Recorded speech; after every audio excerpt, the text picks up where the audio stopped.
भरपूर भाज्या घातलेला आणि झटपट होणारा असा मसाले भात आज दाखवते आहे। इथे मी फरसबी, तोंडली, गाजर आणि मटार घेतले आहे। सगळ्या भाज्या चिरून घेतल्या, कांदा उभा चिरून घेतला।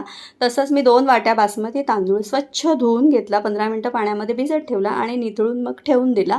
इथे एका बाजूला पाणी गरम करत ठेवलं आहे। तांदूळ जितका असेल ना त्याच्या दुप्पट प्रमाणात मी पाणी गरम करत ठेवलं आहे। फोडणीसाठी कढईमध्ये घेतलं आहे तेल, त्यामध्ये खडे मसाले घातले, ज्यात मी तमालपत्र, दालचिनी, लवंग, काळी मिरी, जिरं आणि हिंग घातला। छान असं परतून घेतलं आणि उभा पातळ चिरलेला कांदा घातला, तो सुद्धा परतून घेतला। इथे ही जी पेस्ट आहे ना ती आलं लसूण मिरचीची पेस्ट आहे, त्यामध्ये थोडीशी हळद घातली आहे आणि मस्त असं हे मी परतून घेते आहे। या आलं लसूण पेस्टचा कच्चा वास जाईपर्यंत छान परतून घ्यायचं। इथे मी आता बेसिक मसाले वापरणार आहे, अगदी कुठला स्पेशल मसाला वगैरे यामध्ये घालणार नाही आहे। तर इकडे बघू शकता हळद, धणा जिरा पावडर, लाल तिखट, मालवणी मसाला, थोडासा गरम मसाला असे कोरडे मसाले घातले, छान असे तेलामध्ये परतून घेतले। आता हे मस्त परतून घ्यायचे म्हणजे रंगसुद्धा छान येतो, चवसुद्धा छान लागते मसाले भाताची। आणि त्यानंतर ज्या चिरून ठेवलेल्या भाज्या होत्या ना त्या यामध्ये घातल्या। आता भाज्या कुठल्या घालायच्या त्या तुम्ही तुमच्या आवडीनुसार किंवा तुमच्याकडे ज्या असतील त्यानुसार ठरवू शकता आणि यामध्ये वांगी पण घालू शकता, फ्लॉवर घालू शकता, ज्या भाज्या तुम्हाला आवडत असतील त्या यामध्ये ॲड करू शकता। मी सध्या या ज्या सांगितल्या आहेत त्याच भाज्या घातल्या आहेत। मटार मात्र नक्की घालायचे, मटार स्किप करू नका।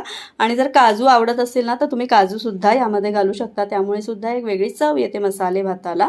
आत्ता इथे मी घातले नाही आहेत, मी घालते पण आज माझ्याकडे नव्हते म्हणून मी ते नाही घातले आहेत। आता अर्धा टोमॅटो चिरून यामध्ये घातला आहे, तो सुद्धा ऑप्शनल आहे, नाही घातला तरी चालणार आहे। छान असं मिक्स करून घ्यायचं।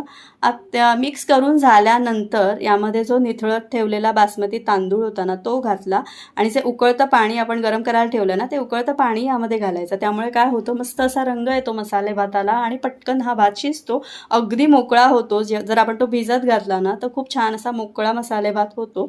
त्यामुळे हे पाणी घालायचं आणि चवीपुरतं मीठ घालायचं। आता हे मीठ मी अगदी थोडंसं तुम्हाला दाखवलं आहे व्हिडिओपुरतं, कारण तो व्हिडिओ माझा स्किप झाला मीठ घालतानाचा। आणि त्यानंतर मस्त असं गरम पाणी घालायचं, झाकण ठेवायचं, पूर्ण झाकण ठेवायचं नाही, त्यामुळे आतलं पाणी ओतू जाऊ शकतं।